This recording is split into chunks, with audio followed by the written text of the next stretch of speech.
Here is some information and tasting notes for the Lagavulin 16-year-old. So the Lagavulin is an Islay single malt, so it comes from the island of Islay, just off the west coast of Scotland.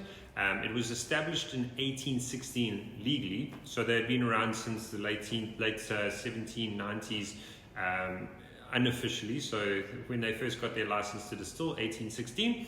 And this whiskey is all about length, so long fermentation times, long distillation times, as well as long maturation. As you can see, this is a 16. This is their standard bottling, which is quite high or quite old for a standard bottling.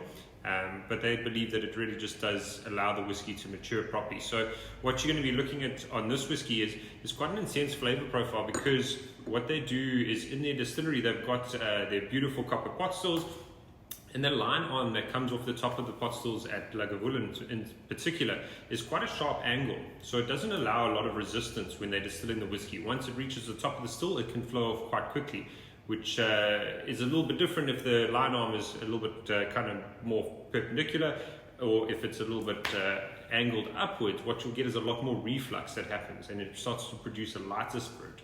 Whereas for Lagavulin, not a lot of resistance. So it goes up. If it manages to make it stop to the top, it'll go off, and it gives it a much more full-bodied spirit. So this here spends its time in American oak. You'll find on the color here, you can see that it's a little bit darker, so there is some sherry cask influence. If you have a look at the kind of whiskey flavor map that is out there, you'll see that this sits in the top quadrant, where it's rich as well as smoky. So kind of the great expression of a rich smoky whiskey. If you have a go on the nose of this, you'll see quite an intense meaty peak coming off in the beginning, as well as like that iodine kind of seaweed influence. So quite a big, bold nose on it, but you definitely get quite a deep sweetness if you're able to just push past that peat. Get really nice deep sweetness, which would come from that sherry cask.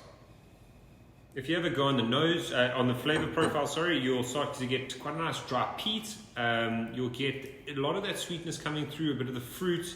You definitely get some tobacco notes coming in, as well as the wood influence, and maybe hints of that kind of briny, salty influence, but quite a big mouth-warming smoke. But you can tell that this whiskey spent a lot more time inside of a cask. The 16 years definitely show through, so you get a lot of character and quite a nice, long, rich finish. So really quite a cracking single malt whiskey from Islay, and I really do hope you enjoy that. So that is the Lagavulin 16-year-old.